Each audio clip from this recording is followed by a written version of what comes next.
Side में लो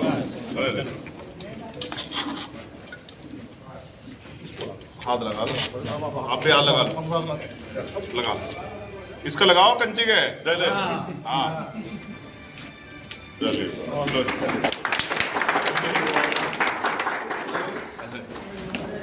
कार्यालय जिला शामली आ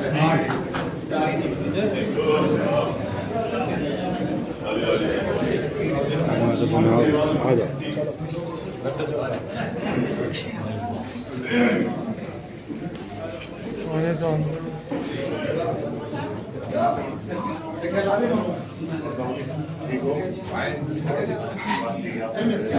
सरपाल जी कहाँ है? जिला कार्यालय यहाँ पर आज इसके इन्होंने उद्घाटन किया।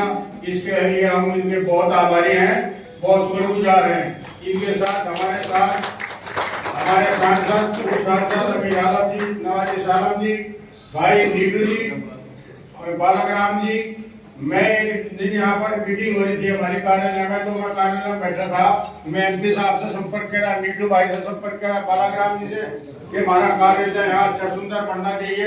तो एमपी साहब ने कहा कि जब अगला प्रोग्राम होगा जब कार्यालय की व्यवस्था हो जानी चाहिए। हम सब लोगों ने मिलकर पार्टी वालों ने प्रयास किया और कार्यालय हमारा हाईवे पर हुआ, बहुत सुंदर शानदार कार्यालय बनेगा। वहाँ पर फ्लैक्सी लगेगी।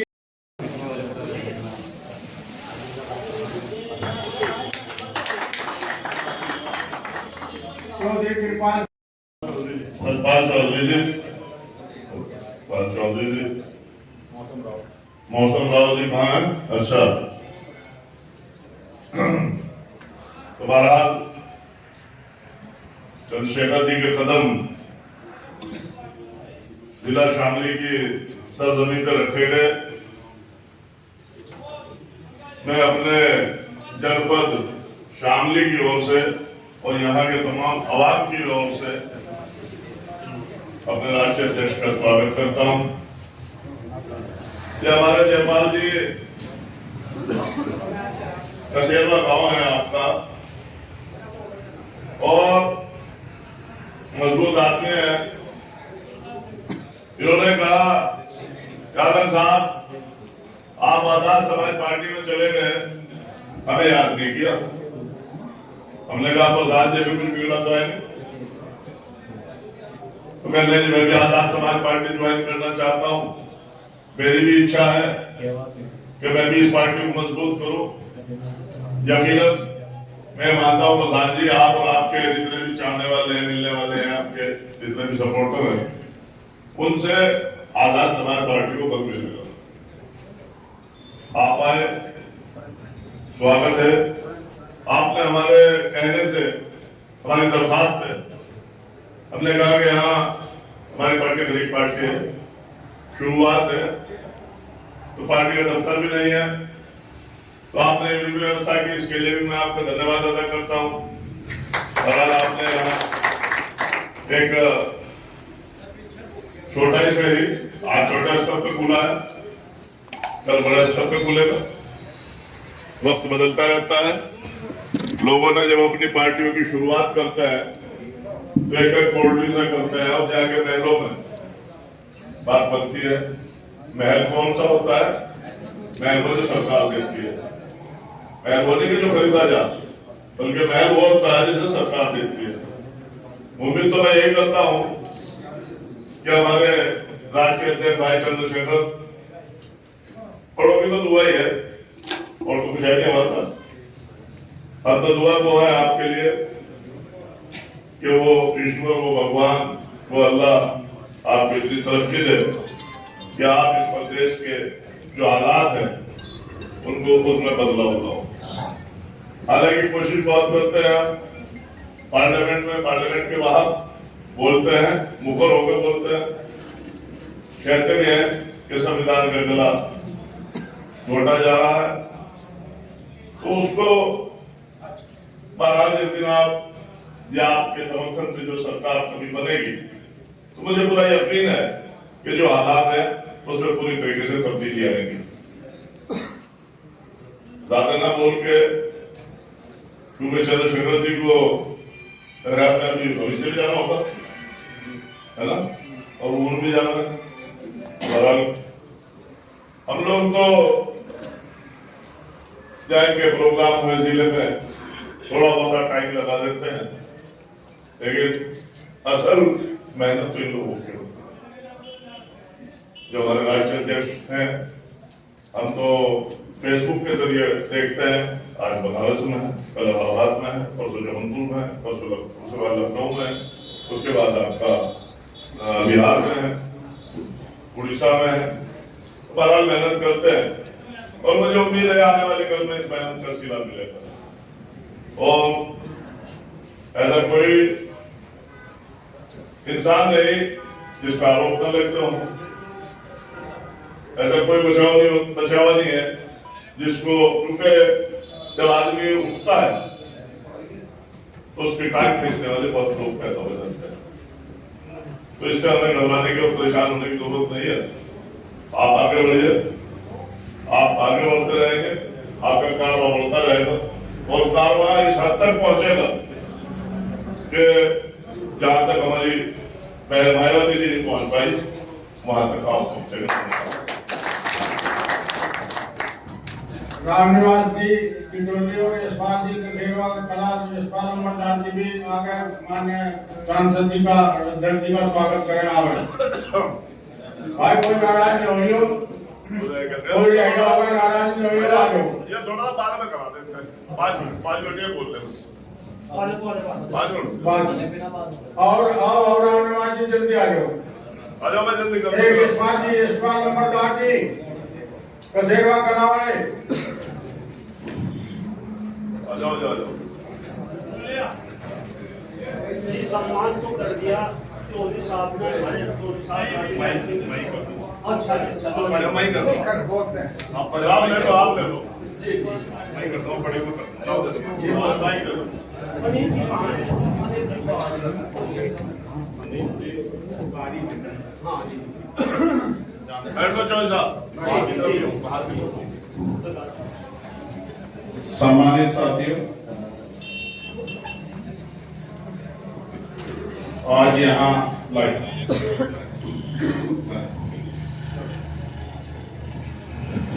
शामली में जिला कार्यालय पर जो आज ही जिसका फीता मेरे द्वारा काटकर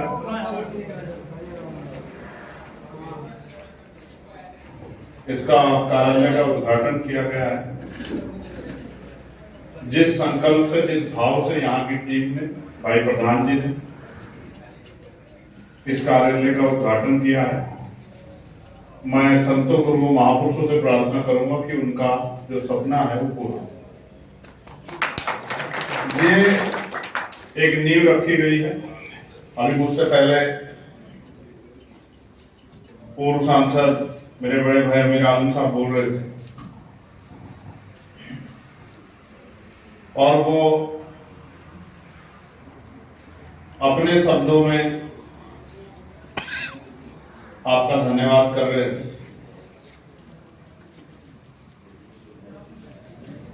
मंच पर और भी हमारे सम्मानित नेतागण यहाँ मौजूद हैं। मेरा अनुभव है, किसी भी काम को करने के लिए 4 चीजों की आवश्यकता पड़ती है। पहला, कार्यकर्ता, दूसरा कार्यालय, तीसरा कोष और चौथा कार्यक्रम। जब ये चारों चीजें आपके पास होती हैं और इन चारों चीजों का सही तरह से उपयोग होता है तो फिर कोई भी लक्ष्य नामुमकिन नहीं। कार्यकर्ता हमारे पास है, बेजोड़ मेहनत करने वाले कार्यकर्ता हैं जिनका कोई मुकाबला नहीं, अनस्टॉपेबल है। दिन रात आंधी तूफान धूप छाव कुछ नहीं देखते, साधन संसाधन की परवाह नहीं करते। क्योंकि पिछले 11-12 साल में तो मैं ही इनको वो कर रहा हूँ, ऑपरेट कर रहा हूँ, मैं जानता हूँ। कार्यालय की स्थापना आप सब लोगों के सहयोग से, प्रधान जी के सहयोग से, यहाँ के इस परिवार के सहयोग से हुई, इनको बधाई। ये कमी थी, ये कमी पूरी होगी। अब हम यहाँ बैठ के अगले महीने क्या करेंगे, उससे अगले महीने करेंगे, सारे कार्यक्रम यहाँ बना सकते हैं। और अपनी पार्टी को चलाने के लिए अभी जैसे भाई साहब ने कहा, हालांकि बहुत मजबूत है, उनको नहीं कहना चाहिए कि हमारी पार्टी गरीब पार्टी, मैं कहूँ तो अच्छी बात है, ये तो सक्षम आदमी, इनको नहीं कहते, इनको तो और आगे हाथ बढ़ा देना चाहिए, कहीं कोई कमी ना रहे। हम तो ये भी प्रार्थना करेंगे कि कुदरत इनको जो ये खर्च करे उनका 4-5 गुना इनको आशीर्वाद के रूप में लौटा दे। तो मेरे मन में काफी बातचीत हो जाती है, हम कई मुद्दों पर चर्चा करते हैं, तो आज तो मैंने उनको कह दिया, बाकी वो तो पुराने आदमी सब चीजों खुद ही समझते हैं। कोष तब इकट्ठा होता है जब लोगों की भावना जुड़ जाती है। आप देखना, जिस चीज से भावना जुड़ी होती फिर उसके लिए किसी का हाथ हिलाना नहीं पड़ता। मेरा तजुर्बा, ये अनुभव मेरे पास, जब सामूहिक रूप से हम कोई काम करते हैं उसमें एक दूसरे का विश्वास जुड़ा होता है, उस विश्वास में जिस दिन वो विश्वास पक्का हो जाएगा, आप मेरी बात को याद रखना, जनता मालिक होती है, लोकतंत्र है, जनता सब कुछ है, जनता जिसे चाहे आगे बढ़ा दे, जिसको चाहे पीछे हटा दे। मैंने बड़े बड़े नेता जो अपने आप को कहते हैं कि हमें कोई हरा नहीं सकता, इस देश में प्रधानमंत्री भी चुनाव हारे हैं, मुख्यमंत्री अभी वर्तमान में आप दिल्ली चले जाओगे तो दिल्ली के पूर्व मुख्यमंत्री कहते थे मुझे कोई हरा नहीं सकता। आपने भी सुना होगा, मैंने भी सुना, वो भी हारे। उत्तराखंड के मुख्यमंत्री, वर्तमान के मुख्यमंत्री, पूरी सरकार बन गई, वो हार गए। दामिल राजनीति बदल गई, जनता मालिक है, जो जनता के साथ रहेगा, भाईचारा बना के रखेगा, जन भावना का सम्मान करेगा, जनहित के मुद्दों पर लड़ेगा, आज नहीं तो कल जनता का ध्यान उसकी तरफ आगे बढ़ेगा, जनता का ध्यान जैसे आगे बढ़ जाएगा वो आदमी आगे बढ़ता है। मैं उनमें से एक, हमने जो कुछ तैयार किया है हमारे कार्यकर्ताओं की मेहनत पर तैयार किया है, या फिर आप बड़ों का, महापुरुषों का, बहनों माओं का आशीर्वाद, बड़े बुजुर्ग अभिभावकों का सहयोग है। ऐसा नहीं है कि हम पे कुछ अलग है, हमने कोई लड़ाई नहीं देश की जो ना लड़ी। किसानों की लड़ाई में हम सबसे आगे थे, पहलवान बेटियों के सम्मान की लड़ाई में हम सबसे आगे थे, एनआरसी की लड़ाई में जब मुस्लिम भाइयों पर अत्याचार हुआ हम सबसे आगे थे, जेल भी गए, लाठियां भी खाई हमने, और कमजोर वर्गों पे जहां भी कोई बात आती है हम सबसे आगे रहते हैं।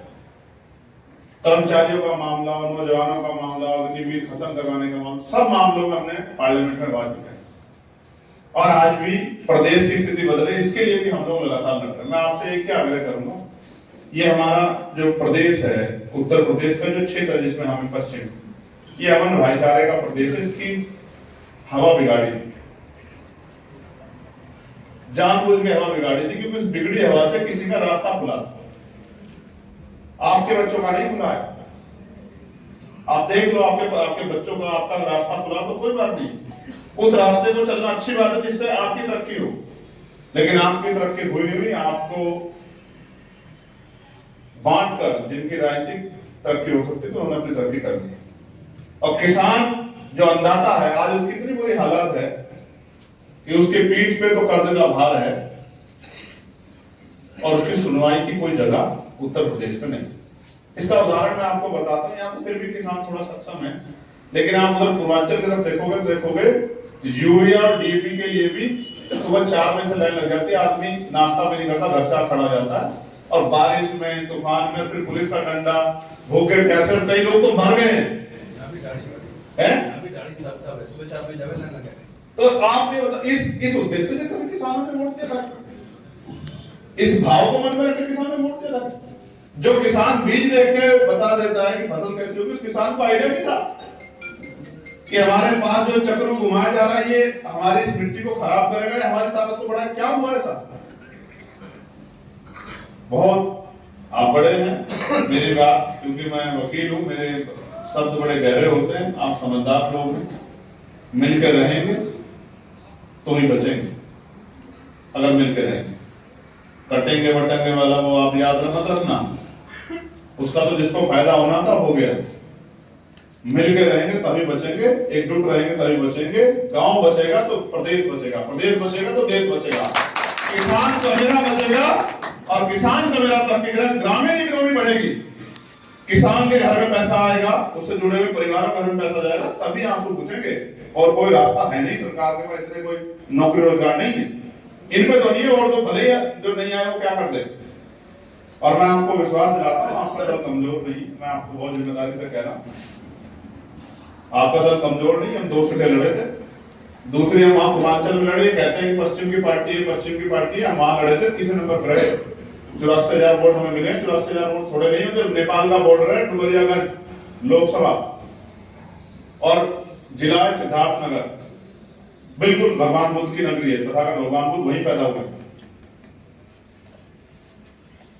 इसलिए आपसे कह रहा हूं, आपका दल मजबूत है, आपका कार्यकर्ता मजबूत है, अच्छे मजबूत लोग जुड़ जाएंगे, एनर्जी बढ़ जाएगी, आप देखना रिजल्ट आएगा। इसी बात से इसलिए पंचायत चुनाव में मैं आपको बहुत जिम्मेदार से कह रहा हूं, कार्यकर्ताओं को मेहनत, आप बढ़ोगी का अनुशासन और नियंत्रण और रूपरेखा आप देखना, लिख के ले लो मुझसे। आप पंचायत चुनाव में भी आपको पकड़ना आसान नहीं होगा, सब आपके पीछे पीछे होंगे, आप आगे आओगे, मेरी बात से आगे। ऐसा नहीं, हम तो क्षेत्र में रहते हैं, तो जानते हैं।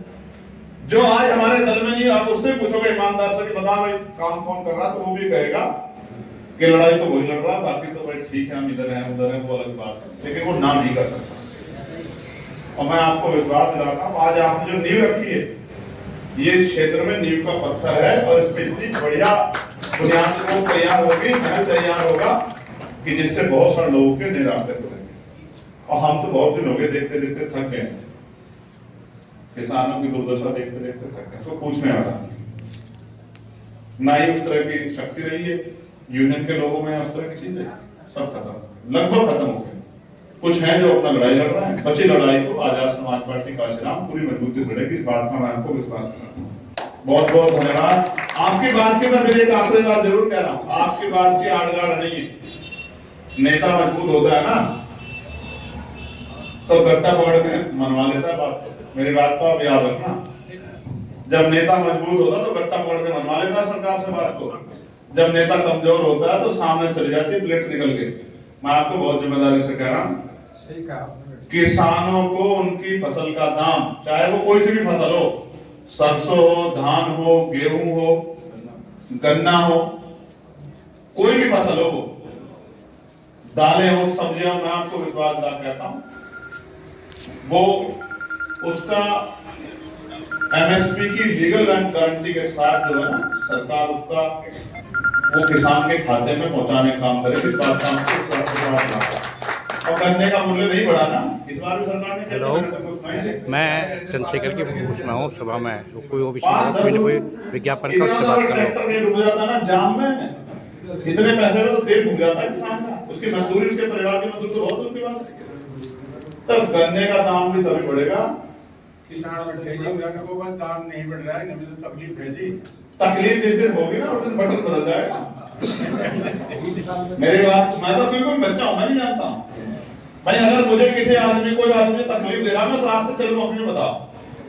आप एक बार मौका दो, फिर आप कहना आपको लखनऊ नहीं जाना पड़ेगा पकड़ने के लिए किसी को, ठीक है? तो आपका मंडल ही है, और इतनी शक्ति पैदा करेंगे, गट्टा पकड़ के जो है किसान की मर्जी का दाम तय करवाओगे। नहीं दाम तय होगा, सरकार के जो सरकार में बैठेगा वो कुर्सी पर नहीं बैठेगा, वो हाथ ही जोड़ता फिरेगा सबके आगे। मेरी बात को आप जानना। बहुत बहुत धन्यवाद।